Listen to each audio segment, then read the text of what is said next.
ನಮಸ್ತೆ madam. So madam ನನ್ನ ಹೆಸರು ಪ್ರದೀಪ್ ಮಲ್ಲೂರ್ ಅಂತ ಹೇಳಿ. So I am basically from Dharwad, but ನಾನು ವರ್ಕ್ ಮಾಡೋದು ಪುಣೆಯಲ್ಲಿ. ಸೊ ನಾನು ಪುಣೆಯಲ್ಲಿಂದ ಬಂದಿದ್ದೀನಿ. ಸೊ ನಾನು ಗುರುಗಳದ್ದು ವಿಡಿಯೋ ನೋಡಲಿಕ್ಕೆ 2 months ಆಗಿ ಸ್ಟಾರ್ಟ್ ಮಾಡಿ. ಸೊ ನಾನು ಮಿಸ್ಸಸ್ಸಿಗೆ ಥ್ಯಾಂಕ್ಸ್ ಹೇಳಕ್ಕೆ ಇಷ್ಟಪಡ್ತೀನಿ. ಯಾಕಂದರೆ ನಮ್ಮ ಮಿಸ್ಸಸ್ ಸೊ ರೆಫರ್ ಮಾಡಿದ್ದಾರೆ ನನಗೆ. ಸೊ ಯಾವಾಗ ನೋಡೋಕ್ಕೆ ಸ್ಟಾರ್ಟ್ ಮಾಡಿದೆ ನನ್ನ ಮೈಂಡಲ್ಲಿ ಜಾಸ್ತಿ ನೆಗೆಟಿವ್ ಥಾಟ್ಸ್ ಇದ್ದವು. ನಮ್ಮ ಜೀವನನೇ ಇಷ್ಟೇ, ನಾವು ಮಿಡಲ್ ಕ್ಲಾಸ್, ನಾವು ಯಾವಾಗ ಮುಂದೆ ಹೋಗಂಗಿಲ್ಲ. ಸೊ ಯಾವಾಗ ಗುರುಗಳು ವಿಡಿಯೋಸ್ ನೋಡೋಕೆ ಸ್ಟಾರ್ಟ್ ಮಾಡಿದೆ ಅವತ್ತಿಂದ ನನಗೆ ಜ್ಞಾನೋದಯ ಆಯಿತು ಲಿಟ್ರಲಿ. ಸೊ ನಾನು ಮೇ ಬಿ ಒಂದು 10 to 12 lakhs ನಂದು ಲೋನ್ ಇದೆ. ಸೊ ನಾನು ಟಾಟಾ ಮೋಟರ್ಸಲ್ಲಿ ವರ್ಕ್ ಮಾಡ್ತಿದ್ದೀನಿ ಪುಣೆಯಲ್ಲಿ. ಸೊ ನನಗೆ ಅನಿಸಿದ್ದೇನೆಂದರೆ ನಾನು ಜೀವನ ಪೂರ್ತಿ ಸಾಲನ ಮಾಡಿದ್ದೀನಿ. ಸೊ ಇದ್ದೇನು ಉಪಯೋಗ ನನ್ನ ಲೈಫ್ ಒಳಗೆ? ಹಾಂ, ಭಾಳ ಹೆಲ್ಪ್ ಆಯ್ತು ಮೇಡಮ್. ಮೇಡಮ್ ನನ್ನ ಲೈಫಿಗೆ ಅನ್ವಯ ಆಗುವಂಥದ್ದು ನನಗೆ ಯಾವತ್ತು ಬ್ರಾಹ್ಮಿ ಮುಹೂರ್ತ ಅವೆಲ್ಲ ನಂಬಿಕೆ ಇದ್ದಿದ್ದಿಲ್ಲ. ಸೊ ನಾನು ಯಾವಾಗ ಸ್ಟಾರ್ಟ್ ಮಾಡಿದ್ದೀನಿ ಟಿಲ್ ಇವತ್ತಿನವರೆಗೂ 60 days ಆಯ್ತು ನಾನು ಕಂಟಿನ್ಯೂ ಮಾಡಲಿಕ್ಕೆ. ಎವ್ರಿ ಡೇ 4 o'clock ಹೇಳ್ತೀನಿ.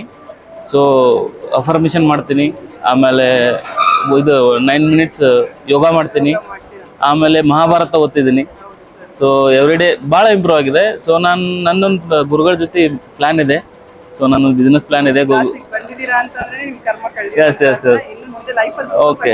ನಂದು ಸಕ್ಸಸ್ ಏನಂದ್ರೆ ಮೇಡಮ್, ಇನ್ನೊಂದು 5 years ಒಳಗೆ ನಂದು 1000 crore ಮಾಡ್ಬೇಕಂತ ಪ್ಲ್ಯಾನ್ ಇದೆ. ಓಕೆ ಓಕೆ, ನಾನು ಗುರುಗಳ ಜೊತೆ ಪ್ಲ್ಯಾನ್ ಮಾಡ್ತೀನಿ. Okay, thank you. ನಮಸ್ತೆ ಮೇಡಮ್. ನಮಸ್ತೆ. ನಿಮ್ಮ ಹೆಸರು? ನನ್ನ ಹೆಸರು ರೇಣುಕಾ ಅಂತ. ಎಲ್ಲಿಂದ ಬಂದಿರೋದು ಮೇಡಮ್? ನಾವು ಲಿಂಗಸೂರು ತಾಲೂಕಿಂದ ಬಂದಿರೋದು. ರಾಯಚೂರು ಜಿಲ್ಲಾ ಲಿಂಗಸೂರು ತಾಲೂಕಿಂದ. ಅಟೆಂಡ್ ಆಗ್ತಾ ಇರೋದು. ಹೌದ್ರಿ ಮೇಡಮ್. ಯೂಟ್ಯೂಬ್ ನೋಡ್ತಾ ಇದೀರಾ ನಮ್ದು? ನೋಡ್ತಾ ಇದ್ದೀನಿ. ಹೇಗೆ ಅನ್ಸುತ್ತೆ ಗುರುಗಳು ಯೂಟ್ಯೂಬ್ ಅಲ್ಲಿ ನೋಡೋದಕ್ಕೂ ನೀವು ಇಲ್ಲಿ ಬಂದು ನೋಡೋದಕ್ಕೂ ಏನ್ ಅನ್ಸುತ್ತೆ? ಯೂಟ್ಯೂಬ್ ಅಲ್ಲಿ ಗುರುಗಳನ್ನ ನೋಡಿ ತುಂಬಾ ಖುಷಿ ಆಯ್ತು ರೀ. ಬಟ್ ನಂದು ಇವತ್ತ ವಿಲೇಜ್ ಅಕೌಂಟರ್ ಎಕ್ಸಾಮ್ ಇತ್ತು. ಬಟ್ ಅದು ಬಿಟ್ಟು ನಾನು ಗುರುಜಿ ಅವ್ರದ್ದು ಕ್ಲಾಸ್ ಮಾಡ್ಬೇಕಂತ ಅದನ್ನ ಬಿಟ್ಟು ಇಲ್ಲಿಗೆ ಬಂದಿದ್ದೀನಿ. ಆಗುತ್ತೆ, ನಿಮಗೆ ಖಂಡಿತ ಲೈಫಲ್ಲಿ ಒಳ್ಳೇದಾಗುತ್ತೆ. ಏನಾದ್ರು ಒಂದು ಒಳ್ಳೆ ವಿಷಯ ಕಲ್ತಿದ್ದೀರಾ ಬೆಳಿಗ್ಗೆ ಅಂದ್ರೆ? ತುಂಬಾನೇ ಕಲ್ತಿದ್ದೀವಿ. ಏನಾದ್ರು ಒಂದು ವಿಷಯ ಹಂಚ್ಕೋಬೋದಾ? ಏನಂದ್ರೆ ಈಗ ನಾವು ಇಷ್ಟು ದಿನ ಇಲ್ಲಿರೋ ಜೀವನನ ಬಿಟ್ಟು ಹ್ಞೂ ಇಷ್ಟು ಹಿಂದಿರೋ ಜೀವನನ ಬಿಟ್ಟು ಈಗ ಮುಂದೆ ಯಾವ ಥರ ನಡಿಬೇಕಪ್ಪ ನಾವು ಅನ್ನೋದ್ರ ಬಗ್ಗೆ ನಾವು ತಿಳ್ಕೊಂಡಿದ್ದೀವಿ. ಮಧ್ಯಾಹ್ನ ಮೇಲೆ ಇನ್ನೂ ಹೇಳ್ಕೊಡ್ತಾರೆ, ತುಂಬಾ ಚೆನ್ನಾಗಿರುತ್ತೆ.